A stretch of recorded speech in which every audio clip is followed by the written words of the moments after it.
अस्सलाम वालेकुम दोस्तों, आपके अपने चैनल प्योर देसी टिप्स में हम आपको खुशामदीद कहते हैं। मेरी तमाम दोस्तों से गुजारिश है कि चैनल को सब्सक्राइब कर लें और बेल आइकन को दबाना हरगिज़ ना भूलें ताकि आने वाली हर वीडियो का नोटिफिकेशन आपको मिल सके।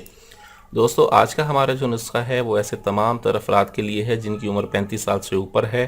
ये नुस्खा इंतशार और ताकत के लिए बहुत ज़बरदस्त नुस्खा है। ये ऐसा नुस्खा है कि जो फ़ौरी इंतशार लाता है और रोज़ाना जो है वो जमा पर मजबूर करता है। ये आपके इंतशार इस कदर सख्त कर देता है कि आप बगैर जमा किए रह ही नहीं सकते।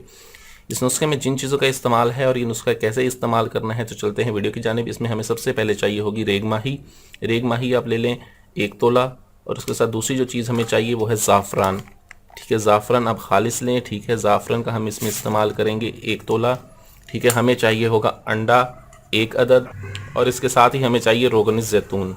करना ये है कि इस नुस्खे का इस्तेमाल कुछ इस तरह से है कि ऐसे तमाम तर अफराद जिनकी उम्र 35 साल से ऊपर है, इस नुस्खे का हम इस्तेमाल इस तरह से करेंगे कि हमने रेग माही को बिल्कुल अच्छी तरह से खरल में डालकर सफ़ूफ बना लेना है, और ज़ाफ़रान को भी हमने बिल्कुल अच्छी तरह से खरल करना है। जब ये दोनों चीज़ें अलग अलग खरल हो जाएं तब आपने इनको मिक्स करके खूब अच्छी तरह से खरल करना है, और कम अज़ कम भी 2 घंटे तक खरल करें।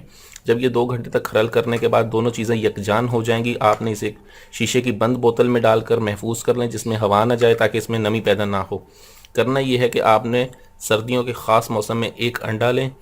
देसी अंडा मिल जाए बहुत ज़बरदस्त है। अगर देसी अंडा मुयस्सर नहीं होता तो फार्मी अंडा भी ले लें। उसे आपने करें ये कि जैतून के तेल एक्स्ट्रा वर्जन में जिसमें पकाई होती है उसमें एक अंडे को नीम ब्रश करें, यानी कि हाफ़ फ्राई कर लें। हाफ़ फ्राई करने के बाद इसके ऊपर ना आपने नमक डालना है ना ही आपने मिर्च डालनी है। ठीक है, 2 से 3 चुटकी आप इस सफ़ूफ की डालें और इसे खाएं। ताकत और इंतशार के लिए बहुत आला नुस्खा है, बहुत ज़बरदस्त रिजल्ट्स हैं इसके। मैं फिर कहता हूं कि 35 साल से कम उम्र अफराद इस नुस्खे को इस्तेमाल ना करें, वो इसकी ताकत और गर्मी को बर्दाश्त नहीं कर पाएंगे, ज़रूर कोई ना कोई गलत काम कर बैठेंगे। वीडियो अच्छी लगी हो तो इसे लाइक, शेयर और कमेंट ज़रूर करें। मुझे अगली वीडियो तक के लिए इजाज़त दें। अपनी सेहत का बहुत ख्याल रखें। शुक्रिया। अल्लाह हाफिज़।